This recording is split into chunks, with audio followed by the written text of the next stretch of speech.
Pinabuwag ni Bureau of Corrections Chief Nicanor Faeldon ang nasa 12 gang sa loob ng New Bilibid Prison sa Muntinlupa. Ginawa raw ito ng Bucor para pag-isahin ang mga dating magkakaaway na pangkat. Maaksyon si Marlene Alcaide.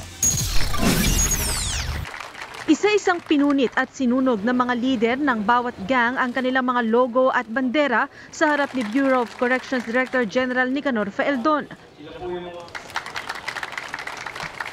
Simbolo raw ito ng pagbuwag nila sa kanilang mga pangkat sa loob ng maximum security ng New Bilibid Prison.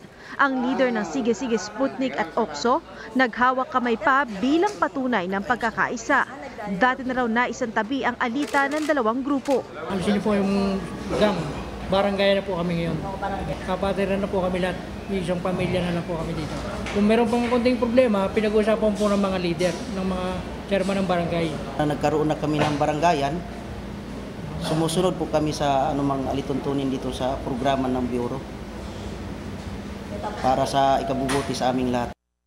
Bukod sa Sige Sige Sputnik at OXO, nakiisa rin sa programa ang Batang Mindanao, Batang City Jail, Sige Sige Komando, Genuine Ilocano, Batang Mananalo, Batang Cebu, Bahala na Gang, Happy Go Lucky, Bicol Region Masbate at Batang Samar Leyte.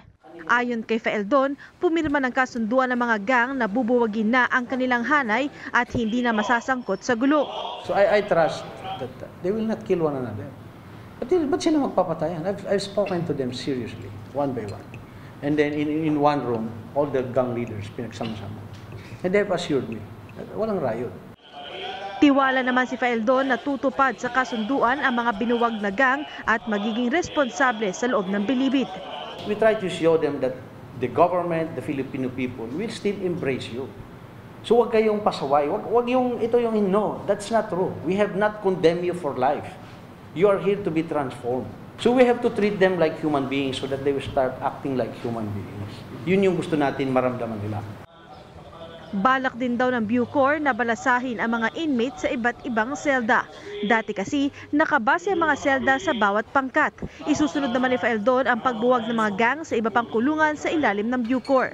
Umaasa rin ang opisyal na mababawasan din ang krimen sa lansangan sa pagkakabuwag ng mga gang.